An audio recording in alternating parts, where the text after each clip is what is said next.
Hey everyone, welcome back to the channel. I hope आप सब अच्छे होंगे। So this is Jashika Gupta here to teach you some information and concept based question of chapter first, that is economics and economy. So let's start today's task with lots of energy.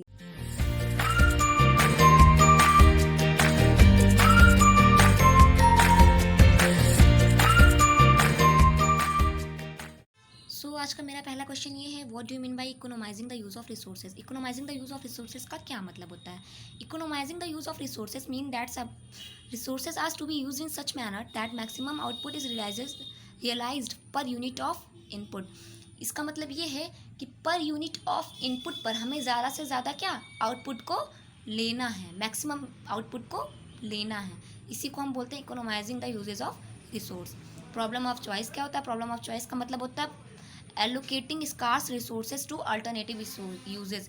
जो scarce resources होते हैं उसको हमें allocate करना है उसके alternative uses के through.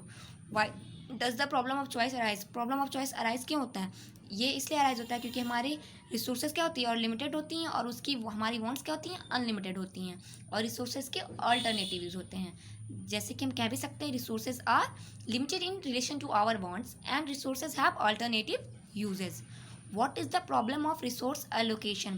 Problem of resource allocation क्या है। Problem of resource allocation ये होता है, ये ऐसा प्रॉब्लम है जो किससे रिलेट करता है, स्कार्स रिसोर्सेज को उनके अल्टरनेटिव यूज़ में इस मैनर में यूज़ करना है जिससे स्कार्स रिसोर्स क्या ज़्यादा से ज़्यादा यूटिलाइज्ड हों। या फिर ऐसे बोल सकते हैं problem of resource allocation is the problem related to the allocation of resources to alternative uses in a manner such that scarce resources are optimally utilised. Now मेरा नेक्स्ट क्वेश्चन है, define what is meant by an economy. Economy क्या होता है। Economy होता है sum total of economic activities का जो हम कैसे करते हैं ह्यूमन वांट्स को सेटिस्फाइड करने के लिए उनकी स्कार्स मीन को उनको प्रोवाइड करा के। Economy is the sum total of economic activities directed towards the satisfaction of unlimited wants using the scarce mean. ना मेरा नेक्स्ट क्वेश्चन है, define microeconomics. Microeconomics क्या होता है। ये ब्रांच होता है इकोनॉमिक्स का जो क्या इकोनॉमिक्स प्रॉब्लम की स्टडी करता है at a level of individual.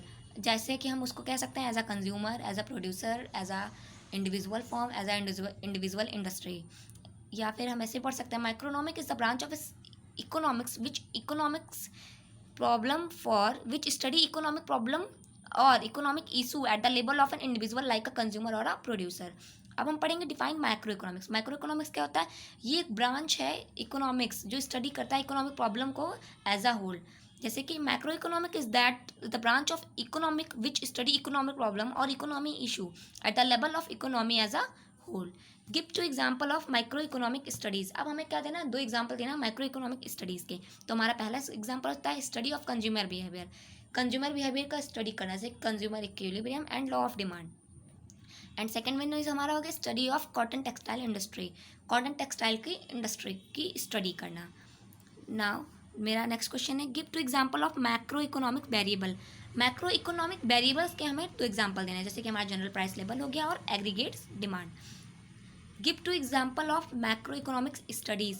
अभी तक तो हमने वेरिएबल्स के एग्जाम्पल पढ़े थे, अब हम किसके पढ़ेंगे स्टडीज़ के। तो study of balance of payment and study of national income and related aggregates, ये दोनों हमारे किसके मैक्रो इकोनॉमिक स्टडीज़ के एग्जाम्पल हैं। अब हम पढ़ेंगे study one principal difference between micro economics and macro economics. एक प्रिंसिपल डिफरेंस किसके माइक्रो इकोनॉमिक्स और मैक्रो इकोनॉमिक्स।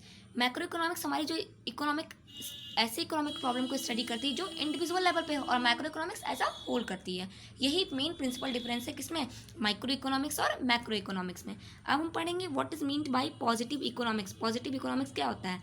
पॉजिटिव इकोनॉमिक्स एक ब्रांच है इकोनॉमिक्स का जो ऐसे इशूज़ को डील करती है जो वेरीफिएबल होते हैं। Positive economics is that branch of economics which deal with such issues which are verifiable. Now मेरा next question है, what is meant by normative economics? Normative economics क्या होता है। ये एक ऐसा branch of economics है जो ऐसे issues को डील करता है जो क्या वैल्यू जजमेंट को इन्वॉल्व करता है और वेरीफिएबल नहीं होता है। Normative economics is that branch of economics which deal with such issues which involve value judgment and are not verifiable. State one example of positive economics.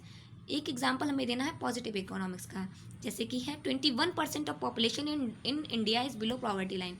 21% भारत की पॉपुलेशन जो है पॉवर्टी लाइन के नीचे है। State one example of normative economics. एक example हमें normative economics का देना है। Farmers should always be granted subsidies to ensure goods return on their investment. Farmer को हमेशा क्या सब्सिडीज मिलनी चाहिए जो वो गुड इंश्योर करते हैं किसमें, उनके इन्वेस्टमेंट के रिटर्न में। That's all for today, thank you.